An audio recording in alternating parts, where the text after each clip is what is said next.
ফর্মের শুরুতে এখানে কর্নারে দেখতে পাচ্ছেন এখানে সাইজটি দেওয়া আছে। এই বক্সের মধ্যে আপনার একদম পাসপোর্ট সাইজের রঙিন ছবি লাগাতে হবে এবং যে পিছনের ব্যাকগ্রাউন্ড সেটা সাদা কালারের হতে হবে, হোয়াইট কালার। আচ্ছা, আমার ফটোটি আমি লাগিয়ে দিয়েছি। প্রথমে বলা হয়েছে ডেট অফ বার্থ অর্থাৎ জন্ম তারিখ। আমার নিজের জন্ম তারিখটি বসিয়ে দিচ্ছি 19/10/2003। এর পরের অপশনে বলা হয়েছে আধার নম্বর, অপশনাল। কারো যদি আধার কার্ড নাম্বার না থাকে তাহলে না দিলেও চলবে, অপশনাল বলা হয়েছে।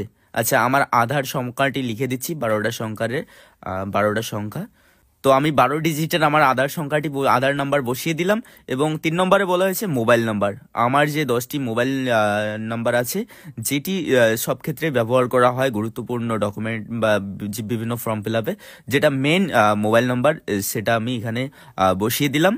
এরপরের অপশনে বলা হয়েছে ফাদার্স বা গার্জিয়ান নেম।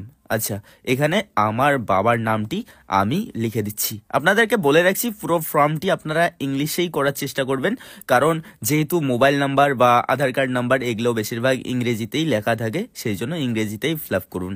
এরপরের অপশনে বলা হয়েছে ফাদার্স বা guardian epic number. Epic number অর্থাৎ আপনারা ভোটার কার্ডে পেয়ে যাবেন ভোটার কার্ডের নাম্বারটি।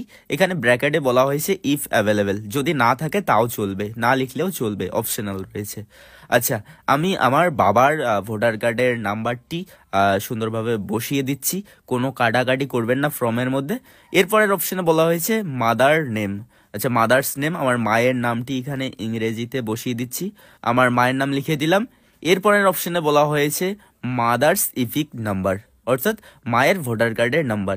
এখানেও বলা হয়েছে ইফ অ্যাভেলেবেল, যদি থাকে তাহলে এই দিন, না থাকলেও চলবে, না থাকলে ওখানে বক্সের মধ্যে এনএ লিখে দিবেন। তো এখানে মায়ের ভোটার কার্ডের ইপিক নাম্বার, সেটা আমি ভোটার কার্ড দিকে নির্ভুলভাবে বসিয়ে দেওয়ার চেষ্টা করতেছি।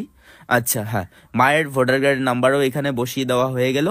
এরপরের অপশনে বলা হয়েছে স্পাউস নেম ইফ অ্যাভেলেবল, অর্থাৎ আপনি যদি বিবাহিত হন তাহলে, যদি আপনি ছেলে হন তাহলে আপনার স্ত্রীর নাম লিখবেন, আর যদি আপনি মেয়ে হন তাহলে আপনার স্বামীর নাম লিখবেন। যেহেতু আমি বিবাহিত, সেহেতু আমার যে স্ত্রীর নাম, সেই স্ত্রীর নাম আমি এখানে লিখে দিচ্ছি।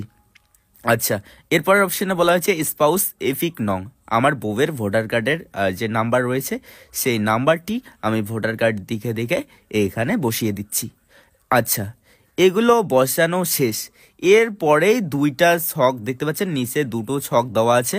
একটা হচ্ছে হলুদ কালারের অর্থাৎ ইয়েলো কালারের, আর একটা গ্রিন কালারের অর্থাৎ সবুজ কালারের। এবারে ব্যাপারটা হচ্ছে প্রথমে হলুদ কালারের আসুন। এখানে বলা হয়েছে 2002 সালের লিস্টে